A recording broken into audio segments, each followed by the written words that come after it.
যদিও হাদিসে উল্লেখ আছে যে আল্লাহ তাআলা মানব জাতির মধ্যে 1,24,000 জন নবী পাঠিয়েছিলেন, তবুও কুরআনে তাদের মধ্যে কেবল 25 জন নবীর নাম স্পষ্টভাবে উল্লেখ করা হয়েছে। আমরা এই নবীদের সম্পর্কে কিছু জ্ঞান পাই কুরআন থেকে, হাদিস থেকে, এমনকি পূর্ববর্তী ধর্মগ্রন্থ তাওরাত ও বাইবেল থেকেও।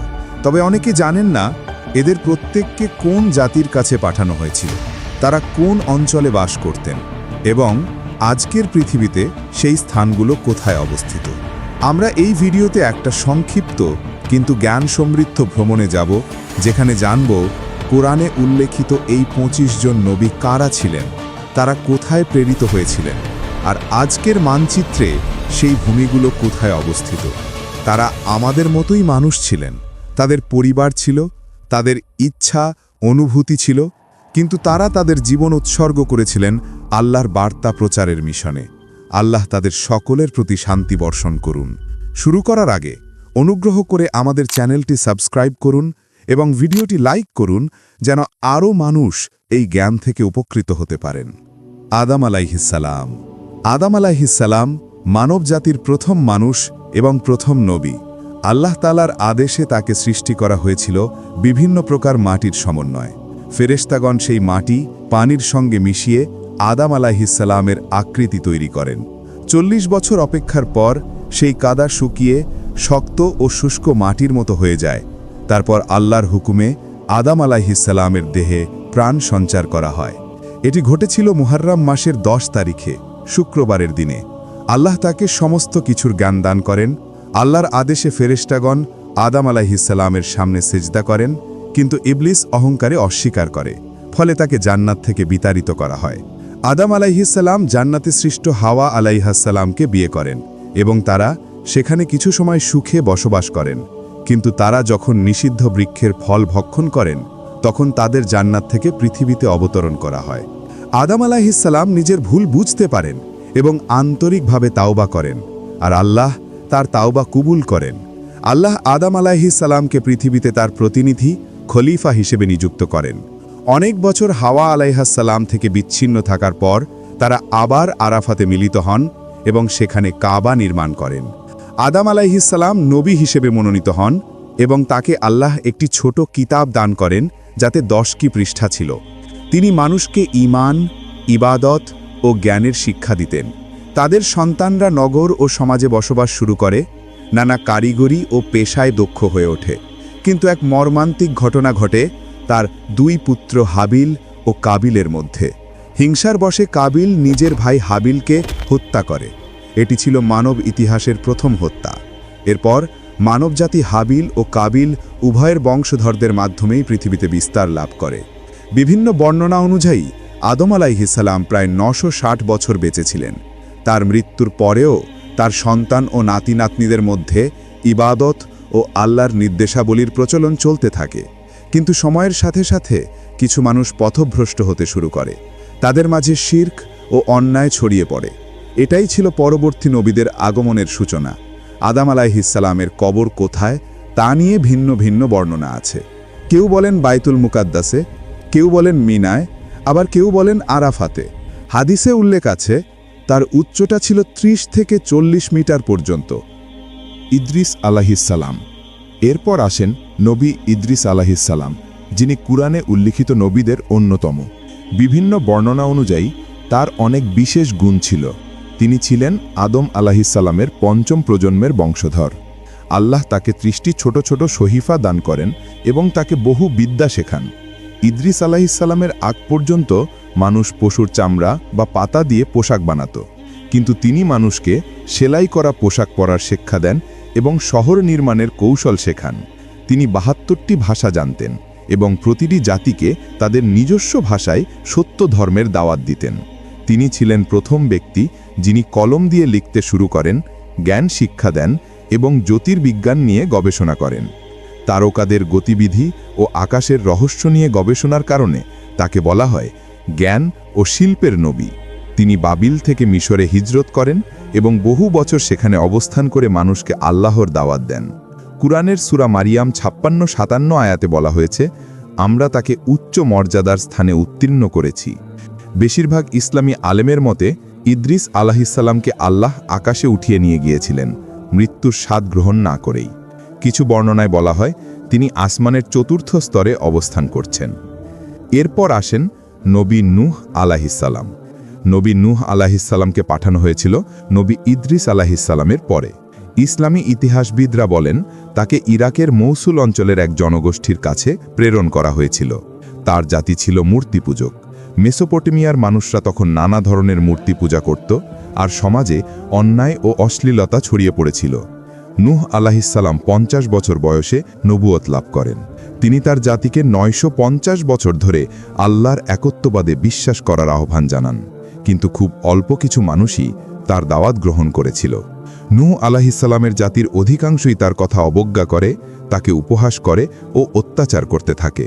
যখন তিনি নিশ্চিত হলেন যে তারা আর কখনো ঈমান আনবে না, তখন তিনি আল্লাহর নিকট দোয়া করলেন। আল্লাহ তাকে জানালেন যে এক মহাপ্লাবন আসছে। আল্লাহর আদেশে নূহ আলাহিসাল্লাম একটি বিশাল নৌকা তৈরি করেন। তিনি তাতে ঈমানদারদের ও প্রতিটি প্রাণীর একজোড়া করে আশ্রয় নেন। তারপর শুরু হয় মহাপ্লাবন। আকাশ থেকে প্রবল বৃষ্টি নামে, আর মাটির ভেতর থেকেও পানি উথলে ওঠে। যেসব লোক ঈমান আনেনি তারা সবাই পানিতে ডুবে যায়। এই বন্যা 6 মাস পর্যন্ত স্থায়ী হয় এবং শেষে নূহ আলাহিসাল্লামের নৌকা জুদি পর্বতের উপর স্থির হয়। দুঃখজনকভাবে তার এক পুত্র নৌকায় ওঠেনি এবং পানিতে ডুবে মারা যায়। নূহ আলাহিসাল্লামের 3 পুত্র ছিল, শাম, হাম এবং ইয়াফিস। এই 3 জনের বংশ থেকেই পরবর্তী মানবজাতি ছড়িয়ে পড়ে। ইসলামী ইতিহাস অনুযায়ী শামের বংশধরদের মধ্যে ছিলেন আরব, বনি ইসরাইল, ইহুদি, আশিরীয়, ব্যাবিলনীয়, পারসিক, সিরিয়ান এবং আরামি। হামের বংশধরদের মধ্যে ছিলেন আফ্রিকার জনগোষ্ঠী, মিশরীয় ও ইথিওপীয়রা। ইয়াফিসের বংশধরদের মধ্যে ছিলেন তুর্কি, গ্রিক, রুশ, মঙ্গল, চীনা, ভারতীয় এবং ইউরোপীয় জনগোষ্ঠী। এই বংশধারার বিবরণ পাওয়া যায় ইবন কাসির, তবেরি, ইবন খালদুন সহ বহু প্রাচীন ইসলামী ইতিহাসবিদ ও ব্যাখ্যাকারের গ্রন্থে। এই কারণে নূহ আলাহিসাল্লামকে বলা হয় দ্বিতীয় আদম, কারণ তার থেকেই পুনরায় মানবজাতির বিস্তার ঘটে। তিনি প্রায় 1000 বছর বেঁচে ছিলেন। কুরআনে নূহ আলাহিসাল্লামকে বহু জায়গা উল্লেখ করা হয়েছে এবং তাকে বলা হয়েছে আল্লাহর প্রতি অত্যন্ত কৃতজ্ঞ বান্দা। নবী হুদ আলাহিসাল্লাম। নূহ আলাহিসাল্লামের পর বহু প্রজন্ম কেটে যায়। মানুষ আবারও শিরক ও মূর্তি পূজায় লিপ্ত হতে শুরু করে। তখন আল্লাহ নবী হুদ আলাহিসাল্লামকে প্রেরণ করেন আদ জাতির কাছে। আদ জাতি বসবাস করত আরব উপদ্বীপের দক্ষিণ অংশে, যা আজকের ইয়েমেনের হাদ্রামাউত অঞ্চল নামে পরিচিত। তারা ছিল অত্যন্ত শক্তিশালী ও উচ্চাকাঙ্ক্ষী জাতি। বিশাল স্থাপনা নির্মাণ করত, মরুভূমিতে মহল বানাত এবং নিজেদের শক্তি নিয়ে গর্ব করত। হুদ আলাইহিসসালাম তাদেরকে একত্ববাদের দাওয়াত দেন। বলেন, তোমরা কেবল আল্লাহর ইবাদত করো, তিনিই তোমাদের সৃষ্টি করেছেন। কিন্তু আদ জাতি অহংকারে অন্ধ হয়ে তাকে উপহাস করে বলে, তুমি তো আমাদের মতোই একজন মানুষ। তুমি কি আমাদের পূর্বপুরুষদের দেবতাদের বদলে নতুন কোনো উপাস্য বানাতে চাও? তারা নবীর বার্তা অস্বীকার করে এবং পাপাচারে লিপ্ত হয়। তখন আল্লাহ তাদের ওপর শাস্তি নাজিল করেন। প্রথমে দীর্ঘ খরা, এরপর প্রবল ঝড়। এই ঝড় 7 রাত ও 8 দিন অবিরাম প্রবাহিত হয়, যা কুরআনে বর্ণিত হয়েছে। আল্লাহ তাদেরকে এমন এক প্রচণ্ড বাতাসে ধ্বংস করলেন, যা একের পর এক দিন তাদেরকে ছিন্ন ভিন্ন করে দিল। ফলশ্রুতিকে শক্তিশালী সেই আদ জাতি মাটির সঙ্গে মিশে যায়। বলা হয়, হুদ আলাইহিসসালাম এবং তার অল্প সংখ্যক অনুসারীরা রক্ষা পান এবং পরবর্তীতে হাদ্রামাউত অঞ্চলে বসতি স্থাপন করেন। হুদ আলাইহিসসালাম পরবর্তীতে মক্কায় স্থায়ী হন এবং সেখানেই ইন্তেকাল করেন। এই ঘটনার বর্ণনা কুরআনের বহু স্থানে এসেছে। নবী সালেহ আলাইহিসসালাম। সালেহ আলাইহিসসালাম ছিলেন সেই নবী যিনি প্রেরিত হয়েছিলেন তামুদ জাতির কাছে। তামুদের মানুষেরা ছিল মূর্তি পূজারী। তারা প্রযুক্তি ও স্থাপত্যে ছিল অগ্রসর। পাহাড় কেটে ঘর তৈরি করত এবং মজবুত নগর নির্মাণ করত। এর উল্লেখ পাওয়া যায় সূরা আল আরাফের ৭৪ নম্বর আয়াতে। তারা এমন এক অঞ্চলে বাস করত যা আজকের সৌদি আরবের মাদাইন সালেহ নামে পরিচিত। সালেহ আলাইহিসসালাম তাদের আল্লাহর উপর ঈমান আনতে আহ্বান করেন। তারা বলল, তুমি যদি আমাদের চোখের সামনে এই পাথর থেকে একটি গর্ভবতী উটনি বের করে আনতে পারো তবে আমরা তোমার প্রতি বিশ্বাস করব। সালেহ আলাইহিসসালাম আল্লাহর কাছে দোয়া করলেন এবং অলৌকিকভাবে সেই পাথর ফেটে বেরিয়ে এলো একটি বিশাল উটনি। এটি ছিল আল্লাহর পক্ষ থেকে একটি স্পষ্ট নিদর্শন। উটনির দুধ এত বেশি হতো যে পুরো জাতি তাতে তৃষ্ণা মেটাতে পারত। কিন্তু জাতির নেতারা বলল, যদি এই উটনি বেঁচে থাকে তবে সালেহের প্রভাব বাড়বে, মানুষ আর আমাদের কথা শুনবে না। তারা রাতে গোপনে ষড়যন্ত্র করে উটনিটিকে হত্যা করল। এটি কেবল একটি প্রাণী হত্যাই ছিল না, বরং আল্লাহর এক নিদর্শনকে ধ্বংস করা ছিল। এরপর আল্লাহ তাদের 3 দিনের সময়সীমা দিলেন সতর্কতা হিসাবে। এই সময়ের মধ্যে সালেহ আলাইহিসসালাম ও বিশ্বাসীরা শহর ছেড়ে চলে যান। 3য় দিনে এক প্রচণ্ড শব্দ ও ভয়াবহ ভূমিকম্প তামুদ জাতিকে ধ্বংস করে দেয়। শুধু অল্প কিছু সত্যিকারের ঈমানদার বেঁচে যান। তামুদের ধ্বংসের ঘটনাটি কুরআনে উল্লেখ আছে একটি বড় শিক্ষা হিসাবে। ইব্রাহিম আলাইহিসসালাম। ইব্রাহিম আলাইহিসসালাম ছিলেন ইসলামের 5 মহান নবীর একজন। তাকে পাঠানো হয়েছিল কালদীয় বা চালদীয় জাতির কাছে, যারা মূর্তি পূজারী ছিল। তিনি তাওহীদের অর্থাৎ আল্লাহর একত্বের প্রচার করতেন। যখন তার জাতির লোকেরা এক উৎসব উদযাপন করতে বাইরে গিয়েছিল, তখন ইব্রাহিম আলাইহিসসালাম সমস্ত মূর্তি ভেঙে ফেলেন। শুধু বড় মূর্তিটিকে রেখে দিয়ে কুঠারটি তার গলায় ঝুলিয়ে দেন। যখন লোকেরা ফিরে আসে, তারা জিজ্ঞেস করে, কে এসব করেছে? ইব্রাহিম আলাইহিসসালাম বলেন, হয়তো এই বড় মূর্তিই করেছে। যদি সে কথা বলতে পারে তবে তাকে জিজ্ঞেস করো। তার জ্ঞানপূর্ণ উত্তরে তারা চুপ করে যায়। কিন্তু তবেও তারা এক বিশাল আগুন জ্বালায় এবং ইব্রাহিম আলাইহিসসালামকে তাতে নিক্ষেপ করে। কিন্তু আল্লাহর হুকুমে আগুন তাকে একটুও পোড়াতে পারে না। তিনি সম্পূর্ণ নিরাপদে বেরিয়ে আসেন। এরপর তার জাতি তাকে অস্বীকার করে আর আল্লাহর আদেশে তিনি হিজরত করেন। তিনি তার স্ত্রী সারাহ আলাইহিসসালামকে নিয়ে মিশর হয়ে ফিলিস্তিনে পৌঁছান। মিশরে তিনি হাজেরা আলাইহিসসালামকে দ্বিতীয় স্ত্রী হিসাবে বিয়ে করেন। বহু বছর সন্তান না হওয়ার পর ইব্রাহিমের প্রথম সন্তান ইসমাইল আলাইহিসসালাম হাজেরা আলাইহিসসালামের গর্ভে জন্ম নেন এবং পরবর্তীতে সারাহ আলাইহিসসালামের গর্ভে জন্ম নেন দ্বিতীয় সন্তান ইসহাক আলাইহিসসালাম। ইসমাইল আলাইহিসসালাম থেকে আরব জাতির উৎপত্তি, যার বংশধর হচ্ছেন আমাদের নবী মুহাম্মদ সাল্লাল্লাহু আলাইহি ওয়াসাল্লাম। আর ইসহাক আলাইহিসসালাম থেকে জন্ম নিয়েছেন বনি ইসরাইলের নবীগণ, অর্থাৎ ইহুদিদের বংশ। অতএব বাস্তবে ইহুদি ও আরব একই পূর্বপুরুষের ভাই। কিন্তু ইহুদিরা আরবদের সৎ ভাই রূপে দেখত এবং তাদেরকে অবজ্ঞা করত, যার ফলে শক্তির দ্বন্দ্ব শুরু হয়। ইব্রাহিম আলাইহিসসালাম ও তার পুত্র ইসমাইল আলাইহিসসালাম আল্লাহর আদেশে কাবা ঘর নির্মাণ করেন, যা আজও মুসলমানদের ইবাদতের কেন্দ্র। তারা কাবাকে কেন্দ্র করে হজ পালন করেন এবং মানুষকে হজের শিক্ষা দেন। তারপর আল্লাহ ইব্রাহিম আলাইহিসসালামকে স্বপ্নে দেখান যে তাকে তার পুত্র ইসমাইল আলাইহিসসালামকে কোরবানি করতে হবে। ইসমাইল আলাইহিসসালাম বলেন, হে পিতা, আপনি যা আদেশ পেয়েছেন তাই করুন। যখন ইব্রাহিম আলাইহিসসালাম তার ছেলের গলায় ছুরি রাখেন, তখন আল্লাহ থামিয়ে দেন এবং বলেন, হে ইব্রাহিম, তুমি স্বপ্ন পূর্ণ করেছ, আমরা তোমার পরীক্ষাটি সফল করেছি। তারপর আল্লাহ পরিবর্তে একটি বড় পশু কোরবানি করার জন্য পাঠান। আজও মুসলমানরা এই ঘটনার স্মরণে ঈদুল আজহা উদযাপন করেন, যেমনটি কুরআনে নির্দেশ করা হয়েছে। ইব্রাহিম আলাইহিসসালাম জেরুজালেমে 175 বছর বয়সে ইন্তেকাল করেন। তাকে বলা হয় খালিলুল্লাহ, আল্লাহর বৃহৎ বন্ধু। লূত আলাইহিসসালাম। লূত আলাইহিসসালাম ছিলেন ইব্রাহিম আলাইহিসসালামের ভাতিজা। তারা একসঙ্গে বাবেল বা বর্তমান ইরাক থেকে শাম বা বৃহত্তর সিরিয়া অঞ্চলে হিজরত করেন। লূত আলাইহিসসালামকে পাঠানো হয় সোদম জাতির কাছে নবী হিসাবে। এই অঞ্চল আজকের জর্ডান ও মৃত সাগরের কাছাকাছি এলাকায় অবস্থিত। এই ঘটনাগুলো ঘটেছিল নূহ আলাইহিসসালামের প্লাবনের কয়েক শতাব্দী পর, খ্রিস্টপূর্ব 2000 সালের দিকে, যখন মেসোপটেমীয় সভ্যতাগুলির উত্থান ঘটছিল। লূত আলাইহিসসালামের হাতে অলৌকিকভাবে একাধিক মুজিজা প্রকাশ পায়। তিনি পরিষ্কার আকাশ থেকে বৃষ্টি নামাতেন, পাথরের সঙ্গে কথা বলতেন। এগুলো তার নবুয়তের প্রমাণ ছিল। কিন্তু সোদমবাসীরা মূর্তি পূজা করত এবং এমন এক লজ্জাজনক কাজে লিপ্ত হয়েছিল যা পৃথিবীতে আগে কখনো দেখা যায়নি। পুরুষে পুরুষে যৌনাচার। এগুলো শুধুমাত্র ব্যক্তিগত পাপ ছিল না, বরং তারা এই কাজ অন্যদের উপর জোর করে চাপিয়ে দিত। তারা ছোট ছেলেদের উপর নির্যাতন করত ও দাসে পরিণত করত। ধনী পুরুষরা তরুণ ছেলেদের নিজেদের সম্পত্তি হিসেবে ব্যবহার করত। তারা পথ বন্ধ করে ভ্রমণকারীদের ধরে এনে যৌন নির্যাতন করত। এটি কেবল ব্যক্তিগত পাপ ছিল না, বরং এক প্রকার সংগঠিত সামাজিক অত্যাচারে পরিণত হয়েছিল। কোরআনে তাদের আচরণের বর্ণনা এসেছে এইভাবে: তোমরা পুরুষদের কাছে যাও, পথ বন্ধ করো এবং তোমাদের সমাবেশে অশ্লীল কাজ করো।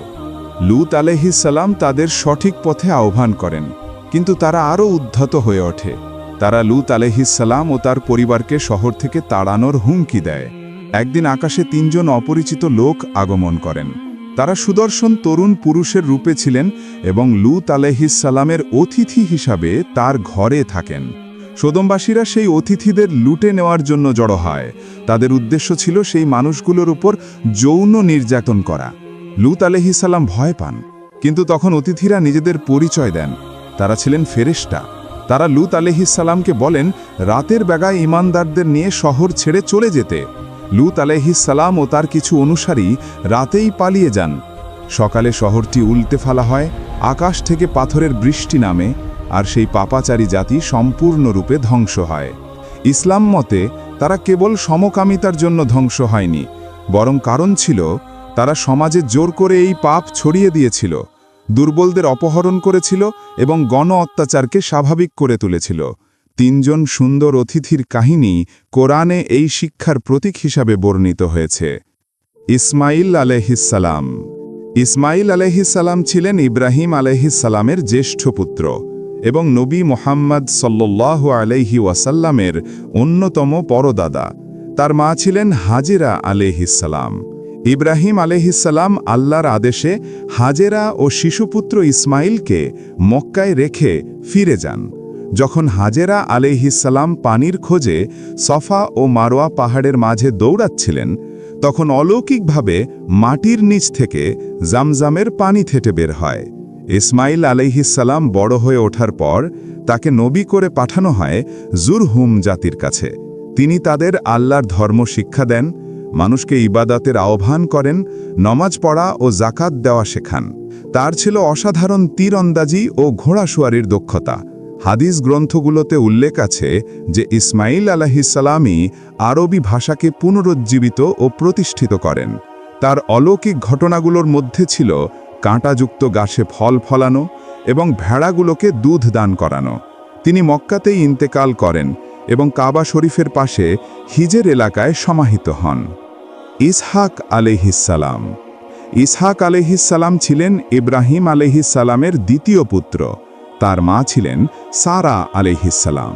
ইসহাক আলাইহিস সালাম নবী হিসাবে প্রেরিত হন কানালের ভূমিতে, যা আজকের ফিলিস্তিনে পরিচিত। তিনি তার ভাই ইসমাইল আলাইহিস সালামের সঙ্গে মক্কা সফর করেন এবং পরে তার পিতার ধর্ম প্রচার করেন। কোরআনে তাকে বলা হয়েছে একজন উত্তম বান্দা, সৎ, সত্যবাদী এবং আল্লাহর প্রতি নিবেদিত। তিনি ছিলেন নবী ইয়াকুব আলাইহিস সালামের পিতা।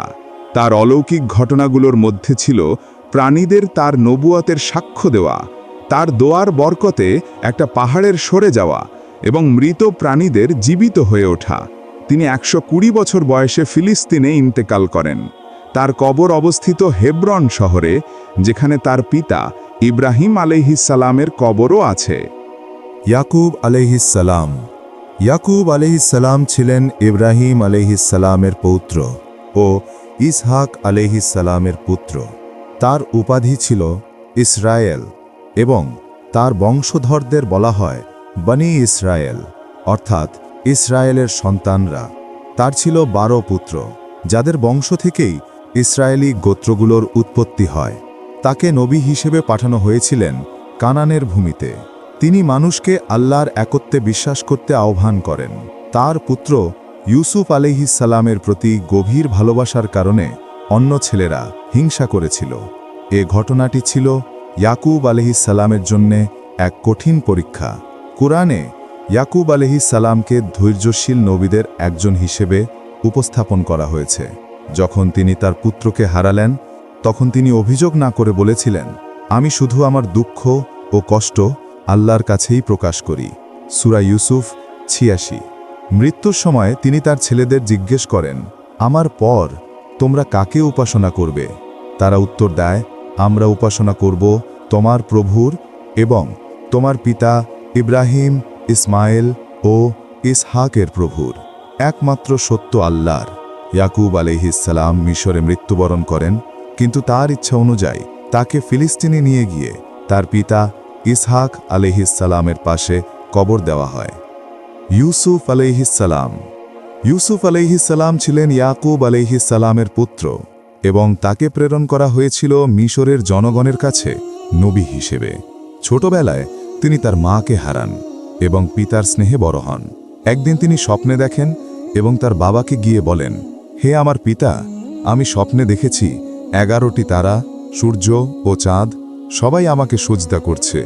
সূরা ইউসুফ ৪। এই স্বপ্ন ছিল ভবিষ্যতের ইঙ্গিত। তিনি নবী হবেন এবং মর্যাদায় উঁচু অবস্থানে পৌঁছাবেন। ইউসুফ আলাইহিসসালামের সুন্দর চরিত্র ও পিতার ভালোবাসা তার ভাইদের মধ্যে হিংসা জাগায়। হিংসার বশে তারা তাকে এক কূপে ফেলে দেয়। একটি কাফেলা তাকে খুঁজে পায় এবং মিশরে দাস হিসেবে বিক্রি করে দেয়। মিশরের রাজকর্মচারী আজিজ তাকে কিনে নেন এবং নিজ গৃহে লালন পালন করেন। সবাই ইউসুফ আলাইহিসসালামের সৌন্দর্য, সততা ও পবিত্রতার প্রশংসা করত।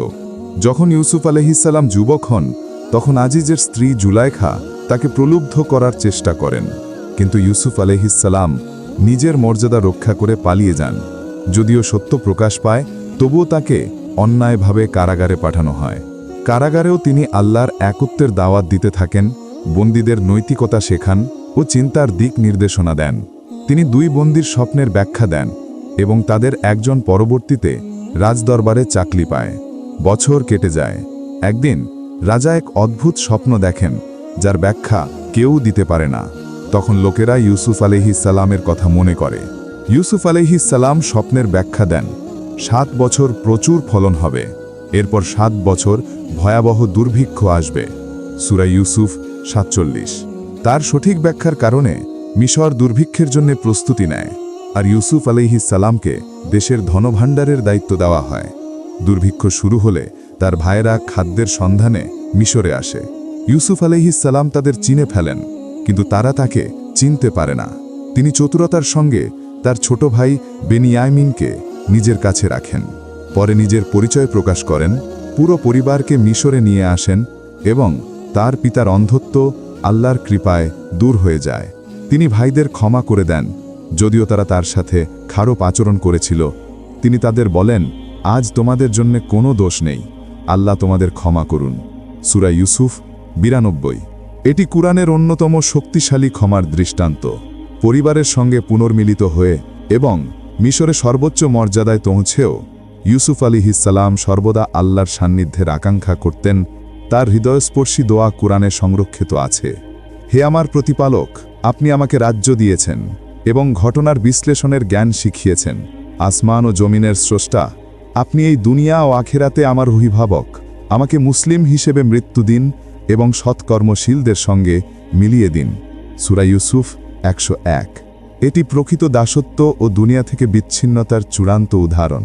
ইউসুফ আলাইহিসসালাম মৃত্যুর পর জেরুজালেমের কাছাকাছি এলাকায় সমাহিত হন। শুয়াইব আলাইহিসসালাম। শুয়াইব আলাইহিসসালামকে নবী হিসেবে পাঠানো হয়েছিল মাদিয়ন ও আইকার জনগণের কাছে। মাদিয়ন ছিল আজকের জর্ডান ও উত্তর পশ্চিম সৌদি আরবের মধ্যবর্তী অঞ্চল। তার মিষ্ট ভাষা ও প্রভাবশালী উপস্থাপনার জন্য তাকে বলা হয় নবীদের বক্তা, খাতিবুল আম্বিয়া। তার জাতি বাণিজ্যে জড়িত ছিল, কিন্তু তারা মূর্তি পূজা করত এবং প্রতারণা, ঘাটতি মাপ, সুদ ও দুর্নীতিতে লিপ্ত ছিল। তিনি তাদের আল্লাহর একত্বে বিশ্বাস ও ন্যায়ের পথে আহ্বান করেন। তিনি বলেন, ন্যায় বিচারের সঙ্গে পূর্ণ মাপ ও ওজন দাও, মানুষের অধিকার খাটো করো না এবং পৃথিবীতে ফাসাদ সৃষ্টি করো না। সূরা আল আরাফ। কিন্তু তার জাতি তাকে উপহাস করে বলে, হে শুয়াইব, তুমি কি আমাদের পিতৃপুরুষদের ধর্ম ত্যাগ করতে বলছো, নাকি আমাদের সম্পত্তির বিষয়ে যা খুশি তা করতে নিষেধ করছো? সূরা হুদ। শুআইব আলাইহিসসালাম সতর্ক করে দেন যে আল্লাহর শাস্তি 3 দিনের মধ্যেই আসবে। 3 দিন পর ভয়ঙ্কর ভূমিকম্পে তারা সবাই ঘরে ঘরে নিস্তেজ হয়ে পড়ে। সূরা হুদ। আইকার জনগণও বণিক ছিল এবং মাদিয়নের মতো একই রকম দুর্নীতিতে লিপ্ত ছিল। তাদের শাস্তি ছিল ভিন্ন।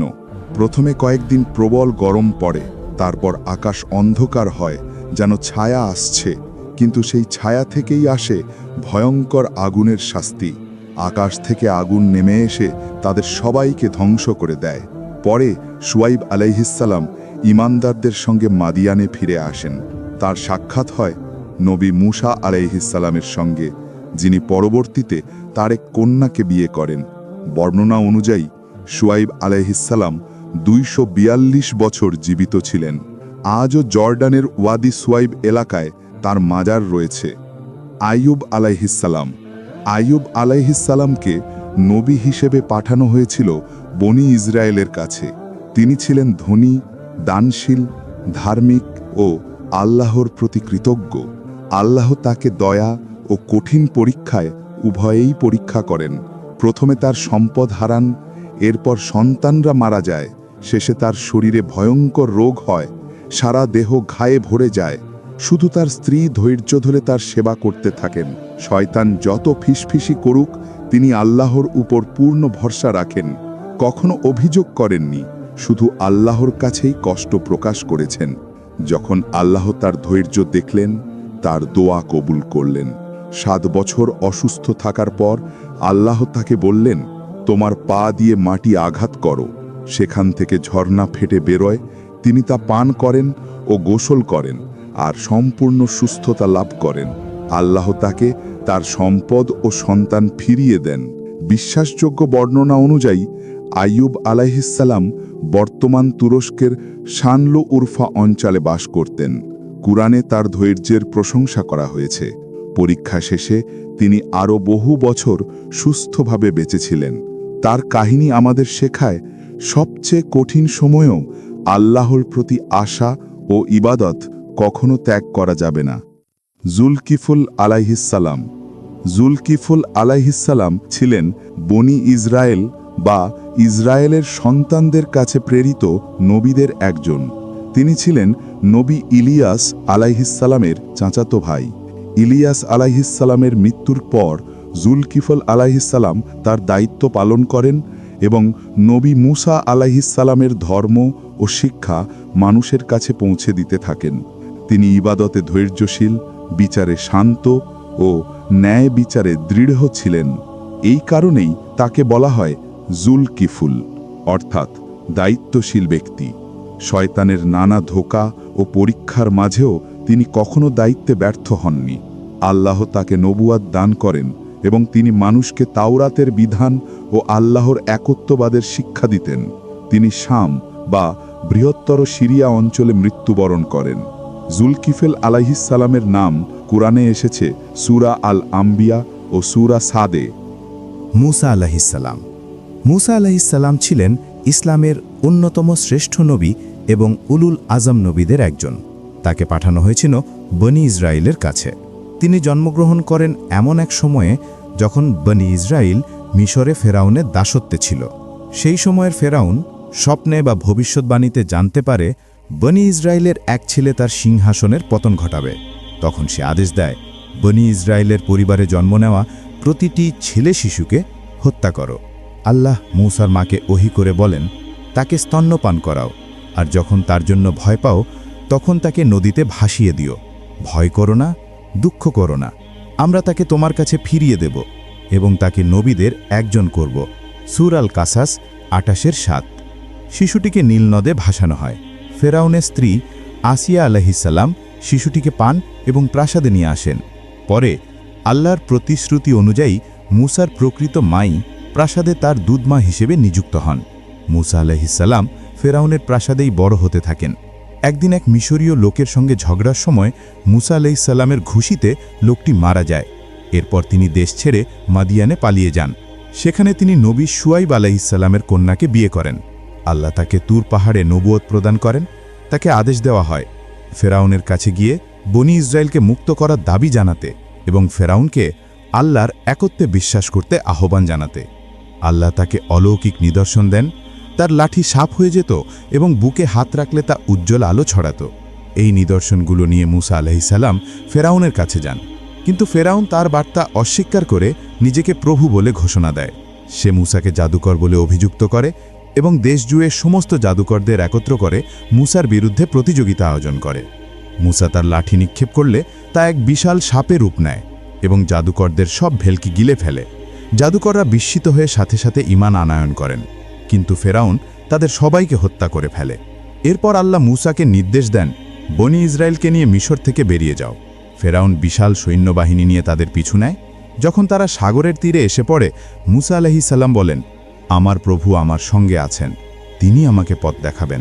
সূরা শুরার ৬২। আল্লাহ তাকে আদেশ করেন, লাঠি দিয়ে সাগরে আঘাত করো। সাগর দ্বিখণ্ডিত হয়ে যায়। বনি ইসরায়েল নিরাপদে পার হয়।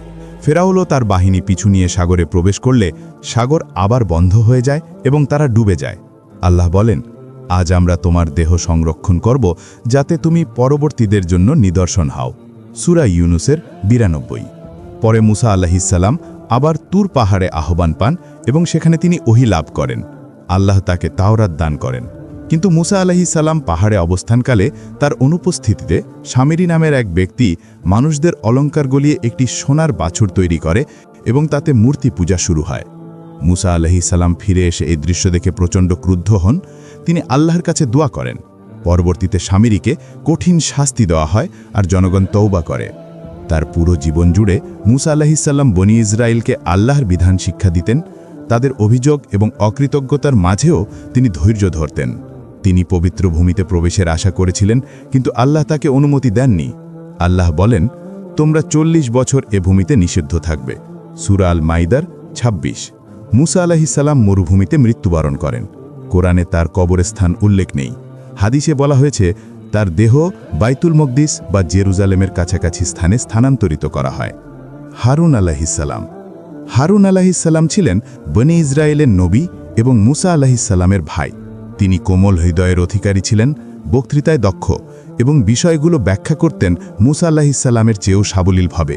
তিনি মিশরে জন্মগ্রহণ করেন এবং ফেরাউনের শাসনাধীনে বড় হন।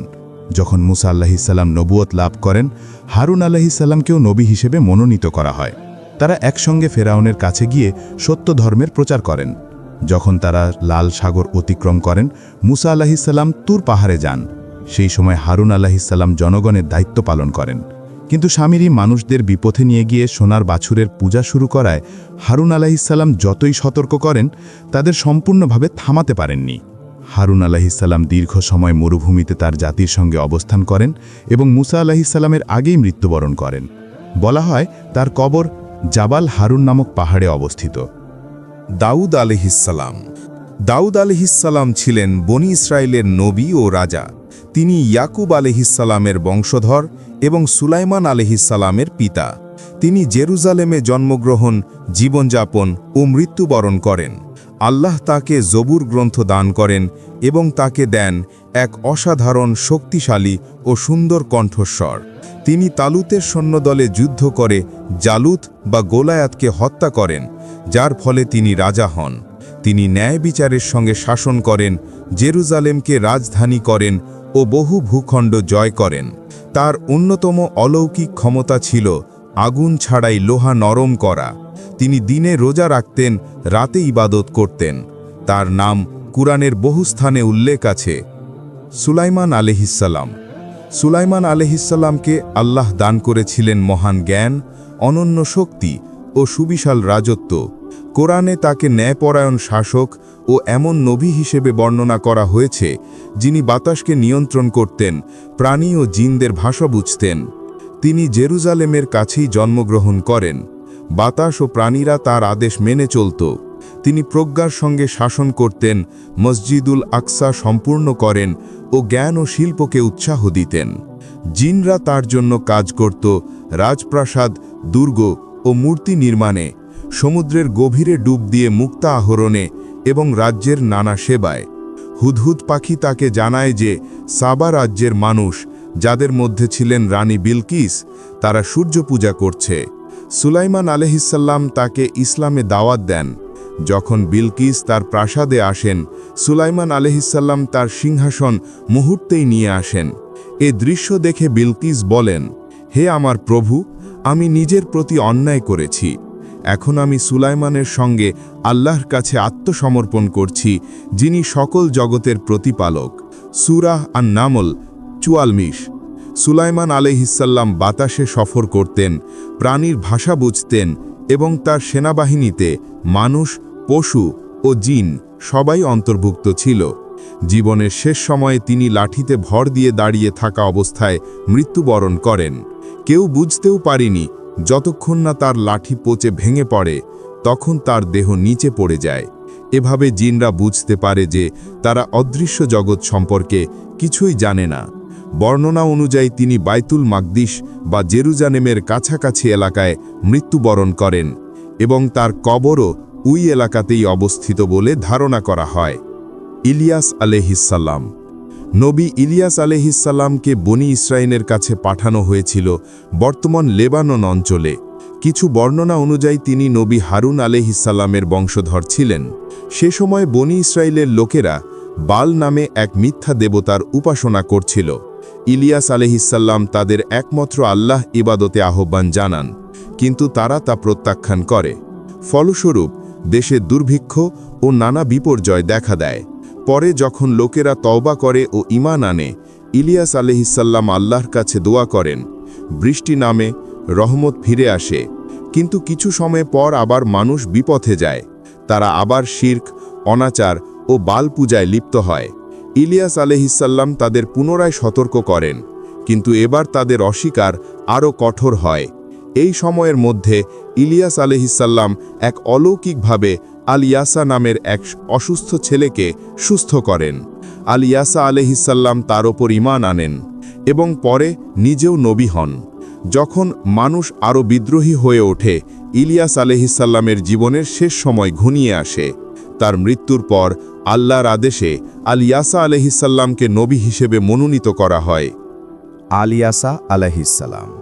কুরআনে তার নাম ২ বার উল্লিখিত হয়েছে। তাওরাতে তাকে বলা হয় এলিশা। তিনি ইলিয়াস আলাইহিসসালামের দাওয়াতের কাজ চালিয়ে যান, মানুষকে এক আল্লাহর ইবাদতে আহ্বান জানাতে থাকেন। কিন্তু কিছু সময় পর্যন্ত লোকেরা পথভ্রষ্টই থাকে। আল ইয়াসা আলাইহিসসালাম ধৈর্য ও দৃঢ়তার সঙ্গে কাজ চালিয়ে যান। তিনি ন্যায়পরায়ণ নেতা ও শক্তিশালী নবী হিসেবে পরিচিত হন। একসময় তার জনগণ পুনরায় সত্যের পথে ফিরে আসে। আল্লাহ তাকে অলৌকিক ক্ষমতা দান করেন, রোগীদের সুস্থ করা এবং দুর্ভিক্ষের সময় দোয়ার মাধ্যমে খাদ্য ও পানি প্রচুর পরিমাণে পাওয়া। কিন্তু যখন বানি ইসরায়েল আবার অবাধ্য হয়, আল্লাহ আশিরীয়দের পাঠান তাদের শাস্তি দিতে। তবুও আল ইয়াসা আলাইহিসসালাম মৃত্যুর পূর্ব পর্যন্ত নিজ জাতিকে সাহায্য করে যান এবং আল্লাহর আদেশে জুলকিফ আলাইহিসসালামকে তার উত্তরসূরি নিযুক্ত করেন।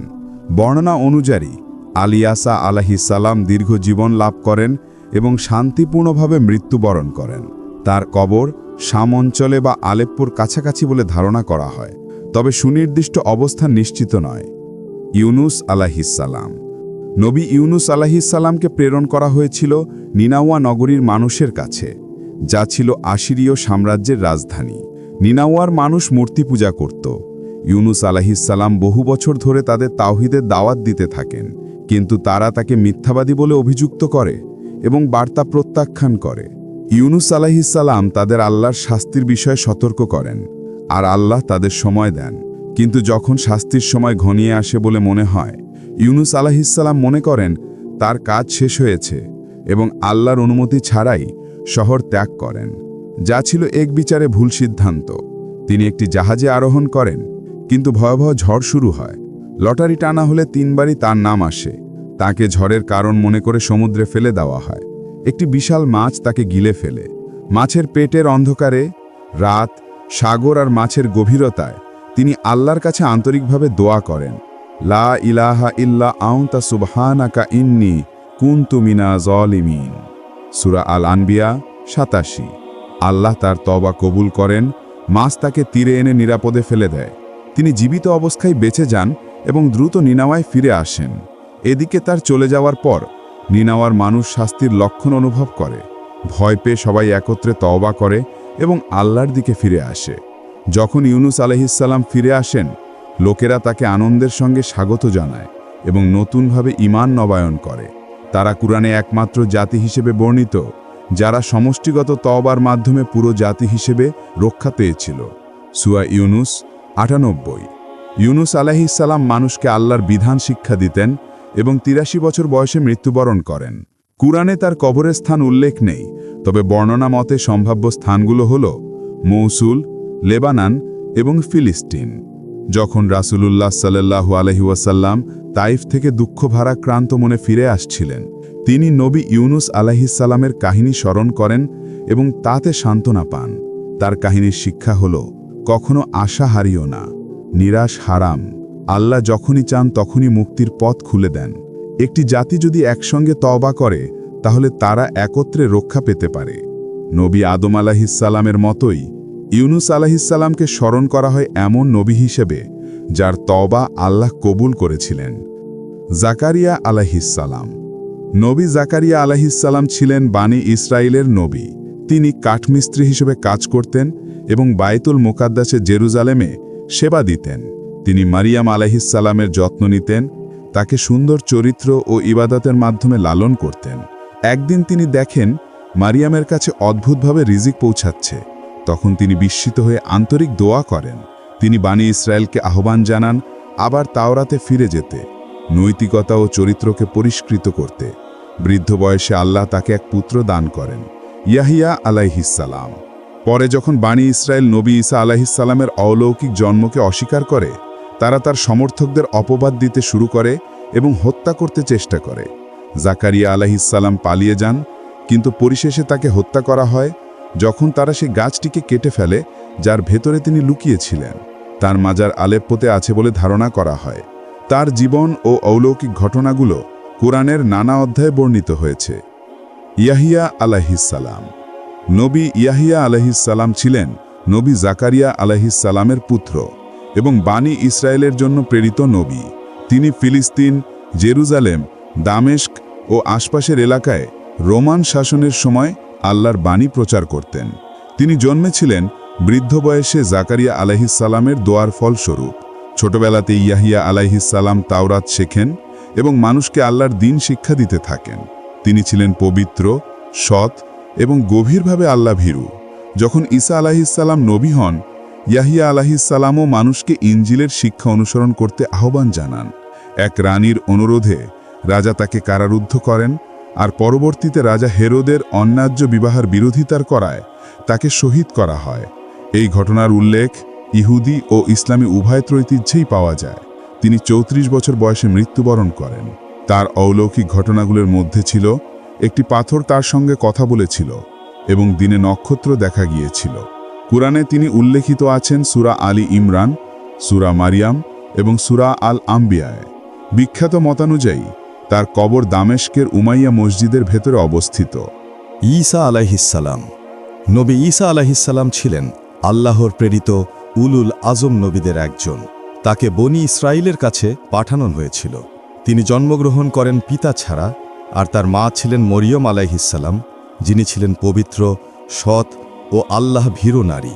কুরআনে বলা হয়েছে, আল্লাহ তার আত্মা থেকে মরিয়মে ফু দিয়েছেন এবং তাকে ও তার পুত্রকে করেছেন বিশ্বজগতের জন্য নিদর্শন।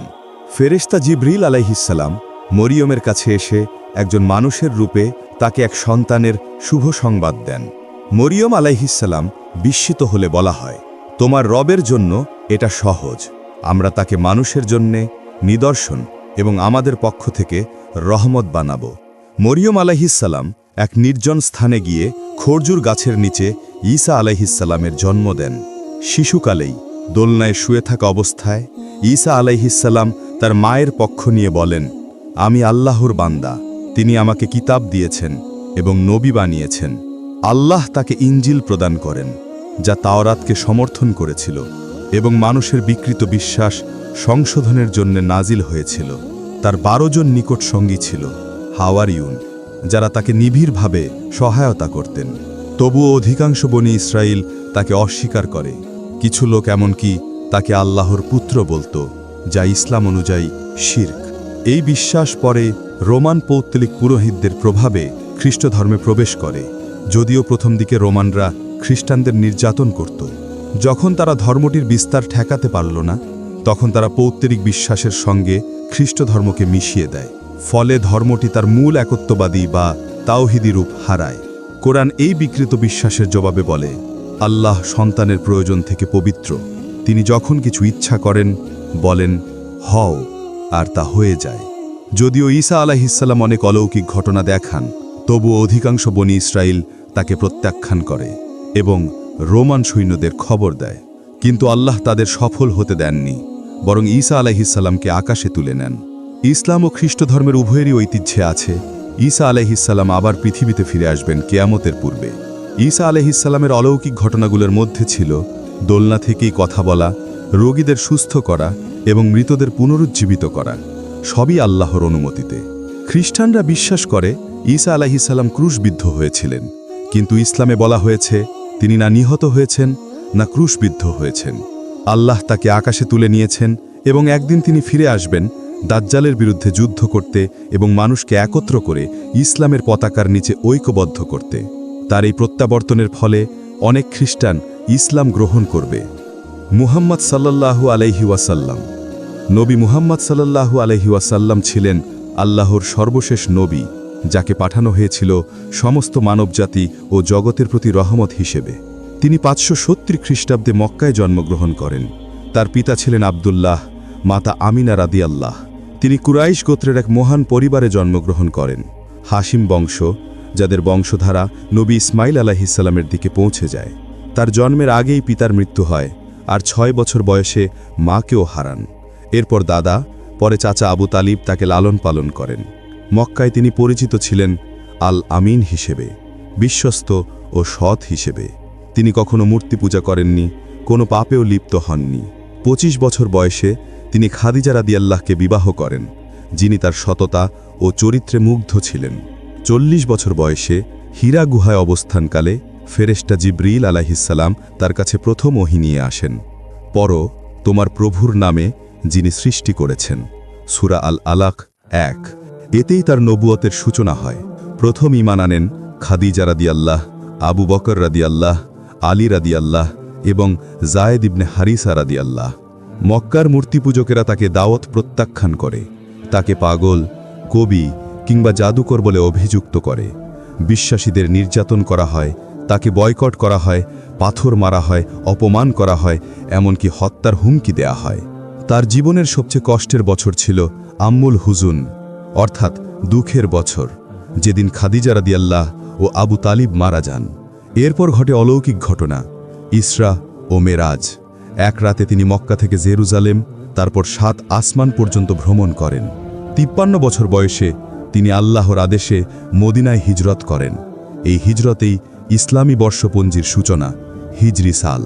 মদিনায় তিনি প্রতিষ্ঠা করেন প্রথম ইসলামী রাষ্ট্র। ইহুদি গোত্রগুলির সঙ্গে চুক্তি করেন।